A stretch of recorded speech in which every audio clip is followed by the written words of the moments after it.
요한복음 17장 1절부터 8절까지 보겠습니다. 요한복음 17장 1절부터 8절까지 말씀입니다.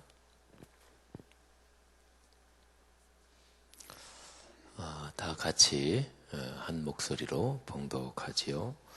예수께서 이 말씀을 하시고 눈을 들어 하늘을 우러러 이르시되 아버지여 때가 이르렀사오니 아들을 영화롭게 하사 아들로 아버지를 영화롭게 하게 하옵소서. 아버지께서 아들에게 주신 모든 사람에게 영생을 주게 하시려고 만민을 다스리는 권세를 아들에게 주셨음이로소이다. 영생은 곧 유일하신 참 하나님과 그가 보내신 자 예수 그리스도를 아는 것이니이다. 아버지께서 내게 하라고 주신 일을 내가 이루어 아버지를 이 세상에서 영화롭게 하였사오니 아버지여 창세전에 내가 아버지와 함께 가졌던 영화로서 지금도 아버지와 함께 나를 영화롭게 하옵소서. 세상 중에서 내게 주신 사람들에게 내가 아버지의 이름을 나타내었나이다. 그들은 아버지의 것이었는데 내게 주셨으며 그들은 아버지의 말씀을 지키었나이다. 지금 그들은 아버지께서 내게 주신 것이 다 아버지께로부터 온 것인 줄 알았나이다. 나는 아버지께서 내게 주신 말씀들을 그들에게 주었사오며 그들은 이것을 받고 내가 아버지께로부터 나온 줄을 참으로 아오며 아버지께서 나를 보내신 줄도 믿었사옵나이다. 아멘.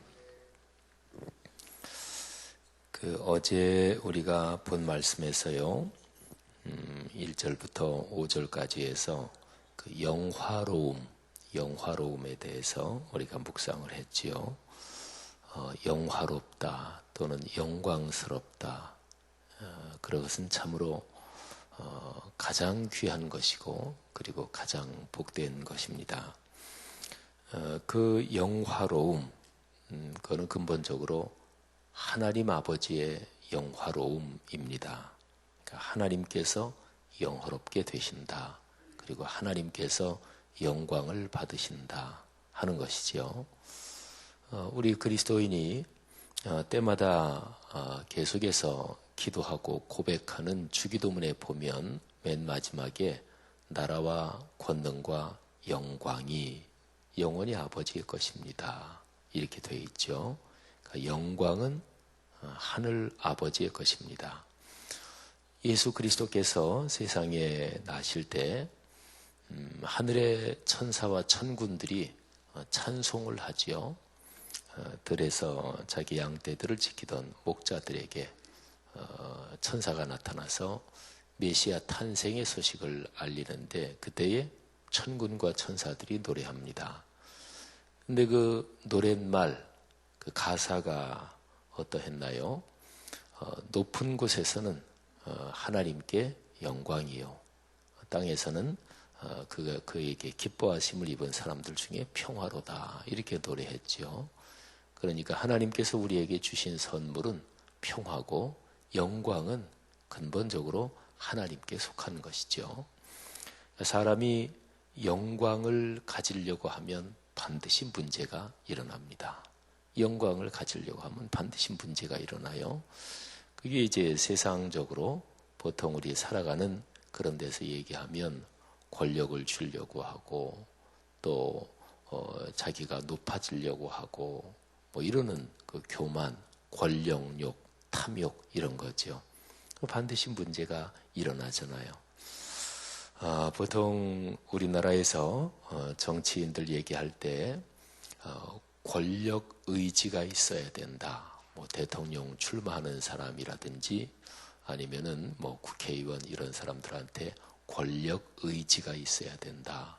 그래서 우리나라 역사에서 대통령에 이렇게 거론되고 후보로 거론되고 이랬다가 그냥 안 한다고 관둔다고 이런 분들을 얘기하면서 대통령이 되기에는 권력 의지가 없다. 뭐 이렇게도 얘기를 하는데 저는 개인적으로 그게 아주 잘못되고 못된 얘기들이다. 저는 그렇게 생각을 해요. 그러니까 우리나라 국민들이 뭐 대통령을 비롯해서 국회의원이고 또는 광역단체장이고 또는 지방자치제 단체장 이런 걸 뽑을 때 우리 국민들의 기본 생각이 좀 더 엄격해야 된다. 저는 그렇게 봐요. 권력 의지, 그건 쉽게 얘기하면은 뭐 의지라는 표현을 썼지만 권력 욕구 아니겠어요, 그죠? 그런 사람을 뽑아 놓으니까 그렇게 그냥 말썽을 많이 일으키는 거 아니겠어요? 그러니까 권력 의지가 강한 사람이 아니고 어떤 면에서는 교과서적인 얘기인지 모르겠지만 국민의 공복이 되는 거잖아요. 이 복자는 이게 복종한다. 옛날로 말하면 노비 뭐 이런 뜻이에요. 노비. 그러니까 개인 어떤 집의 노비가 아니고 국민 전체의 공복이 된다. 이런 거잖아요. 그러니까 우리나라 국민들한테는 민주주의라는 개념이 이게 아주 깊게 아직 들어가지 않은 거예요. 그러니까 대통령도 그 사람도 공직자예요. 그러니까 옛날의 왕이 아니란 말이에요. 그러니까 우리나라 옛날에 박정희 대통령 살아계셨을 적에 유경수 여사, 그 시대만 해도 유경수 여사 그러면 옛날에 우리나라의 왕비 또는 국가의 어머니 이런 의식이 많이 있었어요. 근데 그런 거 가지고는 이게 나라가 발전할 수가 없는 거죠. 어쨌든 그때는 또 이제 꽤 오래 전이고, 근데 어쨌든 권력 의지 그런 게 아니죠. 그러니까 진짜로 국민을 위해서 봉사하고 말하자면 국가에 대한 봉사의 의지가 있어야 그래야 그런 사람이 이렇게 되는 거 아니겠어요?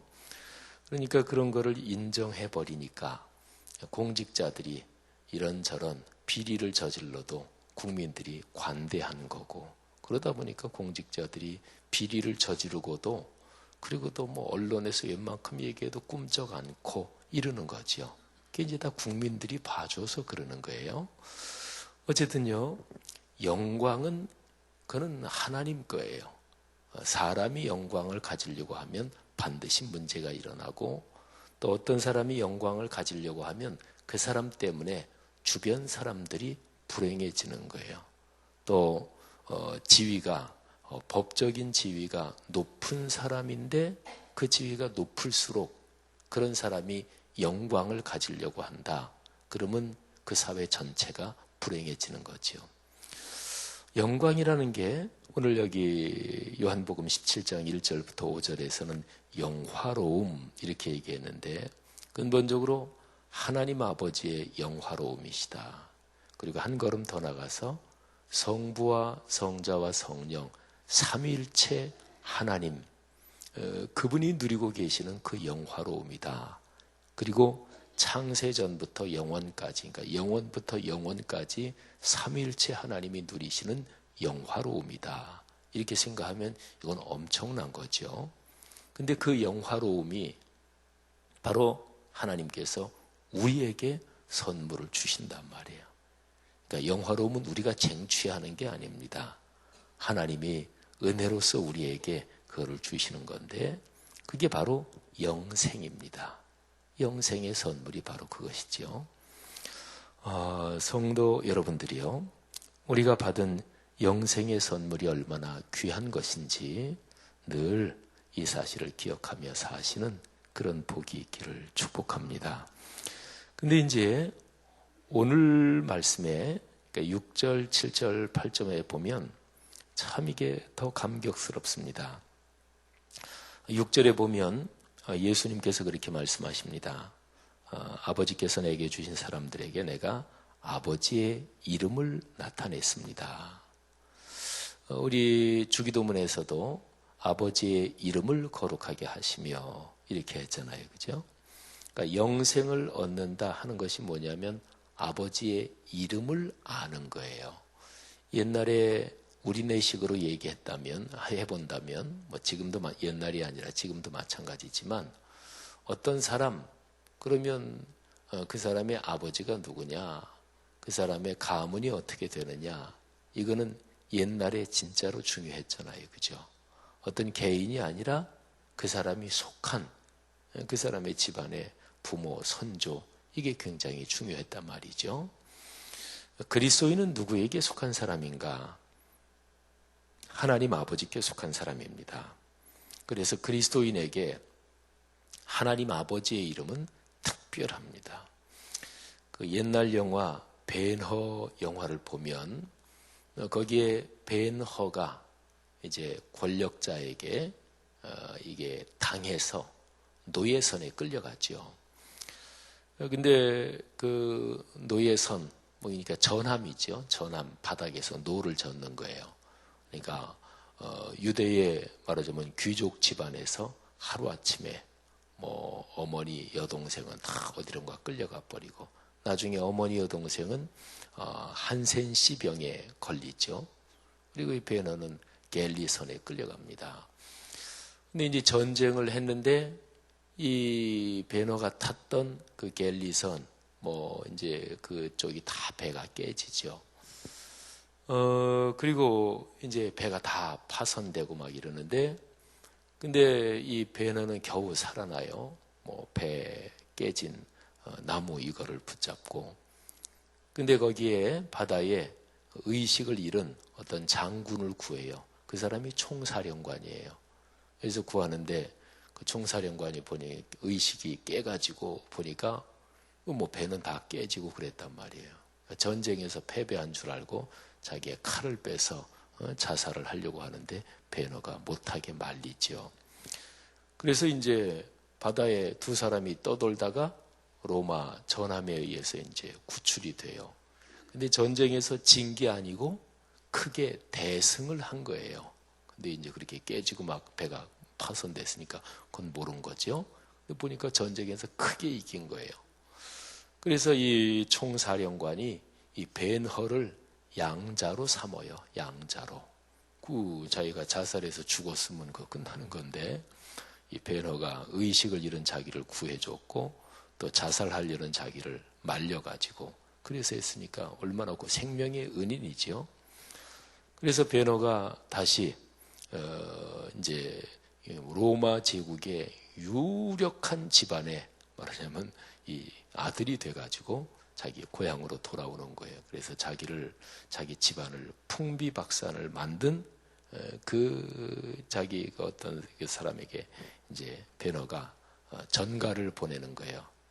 서신을 보내는데, 근데 이제 이 벤허가 손에 반지를 끼고 있어요. 이 반지가 말하자면 옛날에는 이게 도장입니다. 그래서 이 도장을 옛날에는 뭐 종이 이런 것도 있었지만 이 진흙 이런 거에다가 도장을 쾅 눌러 찍으면 그게 이제 말하자면 사인이에요. 근데 보니까 로마의 굉장히 유력한 가문의 이게 도장이거든요. 깜짝 놀라는데 나타난 거 보니까 벤허입니다. 이름이라는 게 이제 그런 거죠. 예를 들어서 어떤 유명하고 저명한 사람의 사인을 받잖아요. 그죠? 그건 이제 그런 거예요. 그 사람의 이름을 내가 안다. 이름을 간직한다. 이런 거죠. 우리 그리스도인이 구원받는 것을 오늘 주님께서는 말씀하시기를 내가 아버지께서 내게 주신 사람들에게 아버지의 이름을 나타냈습니다. 이름을 알려준 거예요. 근데요, 아주 중요한 것이 있습니다. 6절 바로 다음에, 그러니까 6절 바로 뒷부분에 말이죠. 이름을 나타냈습니다. 그리고 나서 그들은 아버지의 말씀을 지켰습니다. 금방 말씀이 나와요. 그리고 8절에도 보면 나는 아버지께서 내게 주신 말씀들을 그들에게 주었습니다. 그들은 이것을 받고 내가 아버지께로부터 나온 줄을 참으로 아오며 아버지께서 나를 보내신 줄도 믿었습니다. 예수 그리스도 그분이 하나님께서 보내신 사람이라는 것을 사람들이 어떻게 알았나요? 또 어떻게 믿게 됐나요? 그거는 말씀을 받고서 안 거예요. 하나님의 말씀을. 그러면 이렇게 되는 거예요. 하나님 아버지의 이름을 알게 됐다 이거하고 말씀을 받았다 하고 똑같은 거예요. 그러니까 예수님이 이 세상에 오셔서 하신 일은 하나님 아버지의 이름을 가르쳐 준 거예요. 이거는 다른 말로 말하면 하나님의 말씀을 준 것입니다. 그러니까 하나님 아버지의 이름, 하나님 아버지의 말씀, 이거는 똑같은 거예요. 1절부터 8절까지를 이렇게 쭉 연결시켜 보면 이렇게 되는 거지요. 하나님의 아들 예수 그리스도께서 세상에 오셨습니다. 근데 그분이 가지신 사명이 있었어요.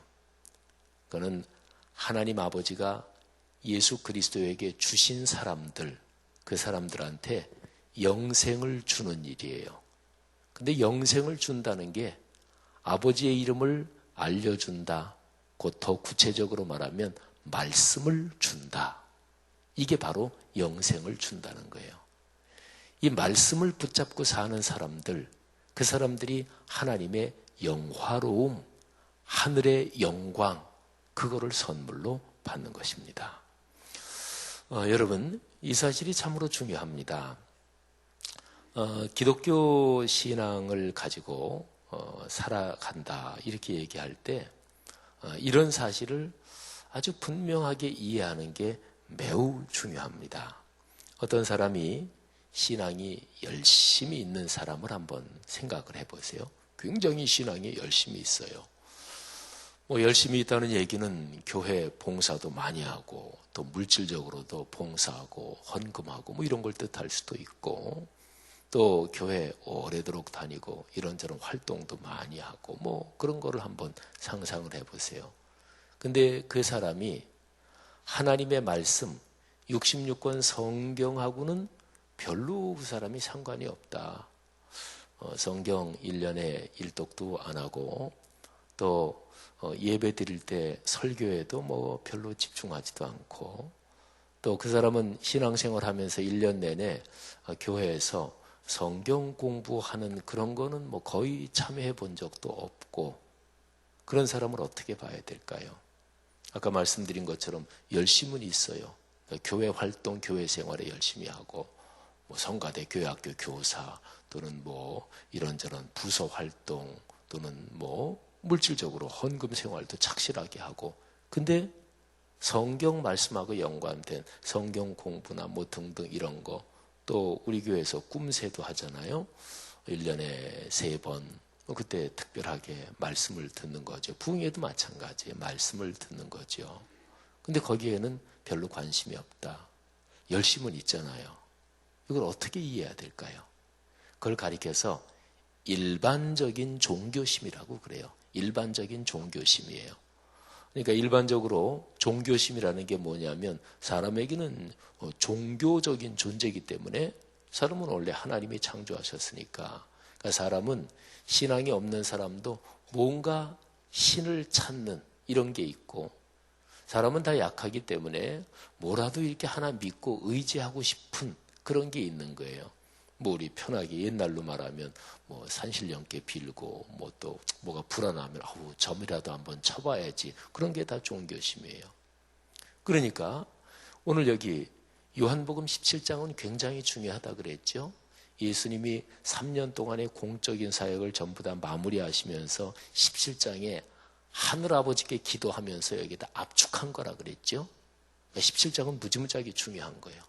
이거를 더 얘기하면 창세 때에 하나님의 사람을 창조하시고 아담과 하와의 범죄로 타락한 인류를 구원하시기 위해서 말하자면 창조 이래로 하나님이 구원의 섭리를 쭉 가지고 계시면서 그 모든 게 여기 17장에 압축된 거잖아요. 그죠?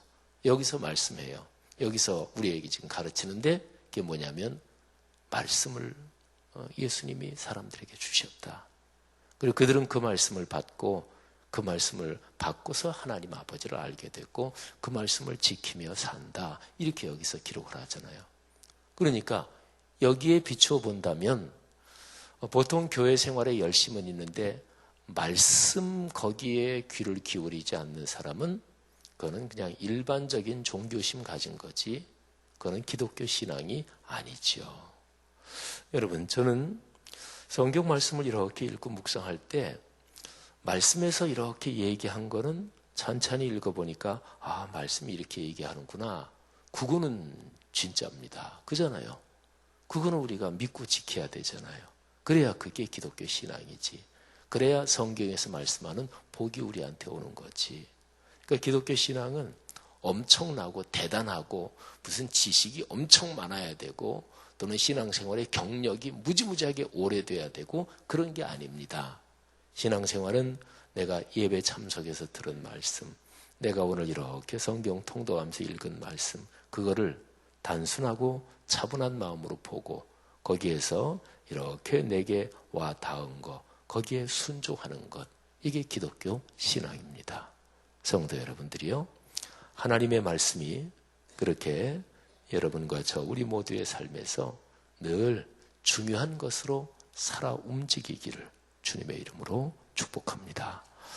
하나님께서 여러분들의 삶에서 말씀이 살아 움직여서 그래서 말씀을 통해 내가 받은 영생을 늘 감사하고 말씀을 통해 내가 하나님께 속했다는 것을 늘 감사하고 그리고 말씀을 통해 하늘 아버지의 그 영화로움 그 영광이 나에게 선물로 주어진다는 것을 감사하시기를 바랍니다.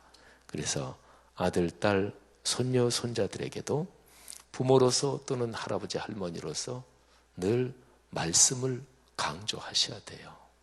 그래서 어디 멀리 나가 있는 아들, 딸한테도 전화하면 부모들 또는 할아버지, 할머니들, 손자, 손녀한테 전화할 때는 건강하지? 어디 아픈 데 없냐? 이건 다 물어보잖아요. 또 뭐 하고 있는 거, 그거 잘 되고 있냐? 어떻게 됐냐? 그거 다 물어보잖아요. 그런데 제일 중요한 거는 말씀에 대해서 꼭 얘기를 하셔야 돼요. 그래, 요즘 말씀 묵상 잘하지? 성경 꼭 읽고 있지? 예배 드리면서 늘 설교 시간에 잘 귀 기울여 듣고 또 그렇게 기도하지? 이거를 하셔야 돼요. 사랑하신 여러분, 그게 자녀를 위한 가장 커다란 투자입니다. 여러분들의 가정 가문에 이 복이 늘 넘치기를 다시 한번 축복합니다. 하나님 아버지 은혜 감사합니다. 오늘 저희들에게 권면해 주신 말씀 다시 한번 귀 기울여 듣고 이 말씀 붙잡고 살아가겠습니다. 우리 사랑하는 귀한 분들 가정마다 또 아들, 딸, 손녀, 손자 또 하는 모든 일에 하나님의 말씀이 늘 역사하셔서 말씀에서부터 오는 모든 좋은 것이 넘치게 해 주옵소서. 말씀이 든든하게 가정, 가문 또는 심령 속에 자리 잡고 있어서 악한 영이나 못된 것들은 감히 가까이도 하지 못하게 되고 또 하나님의 늘 평화로움이 깃들고 그리고 하나님이 선물로 주시는 영화로움이 우리 성도들의 삶에 넘치게 하옵소서. 생활에 이런저런 쉽지 않은 일이 있다고 할지라도 하나님의 말씀이 역사하는 그것을 믿고 늘 굳센 믿음 가지고 희망을 갖고 소망을 갖고 살게 도와 주옵소서. 성도들의 가정, 경제를 축복하시며 몸에 건강을 붙드시며 아들, 딸, 손녀, 손자 또는 가족들 여기저기 떨어져 살고 또는 유학 가고 군복무 중에 있고 이런저런 자녀들 하나님이 축복해 주시옵소서. 악한 자에게서 막아주시고 하나님의 말씀으로 그들을 안전하게 보호해 주시며 이끌어 주옵소서. 오늘 새벽 예배 나온 귀한 성도들 오늘 하루 내내 그런 복을 누리게 하옵소서. 예수님 이름으로 축복하며 기도합니다. 아멘. 귀한 말씀 감사드립니다. 오늘은 말씀 사문동 온 세계 선교에 대한 공동 기도문을 함께 교독하며 기도하겠습니다. 성경의 중심 가르침 말씀 사문동 온 세계 선교의 비전은 주님의 말씀 삶 공동체 성락선교교회에 주신 명령임을 믿습니다. 이 소명을 사명으로 받아 순명하여 이루도록 우리를 이끌어 주옵소서.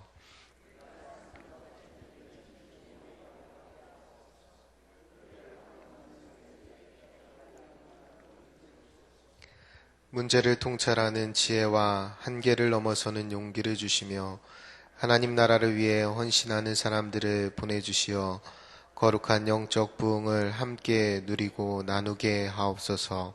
아멘. 함께 주기도문 하시겠습니다.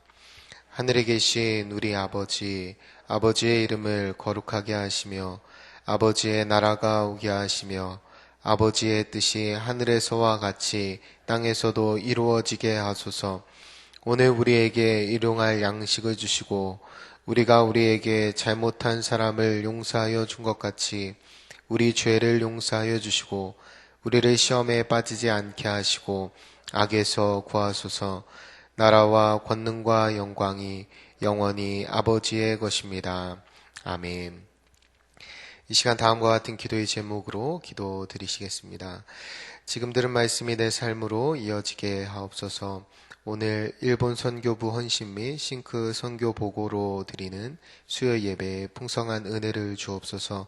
우리 교회가 성경 2000통도 꿈송암송 말씀 묵상의 힘으로 거룩한 삶의 변화를 이루게 하옵소서. 9월부터 시작되는 성수동 음악회가 잘 준비되어 은혜 가운데 진행되게 하옵소서. 다음 주 한 주간에 진행되는 꿈새 초가을 9번의 집회에 큰 은혜를 주옵소서. 추석을 앞두고 진행되는 여전도회 연합회 바자회가 잘 준비되게 하옵소서.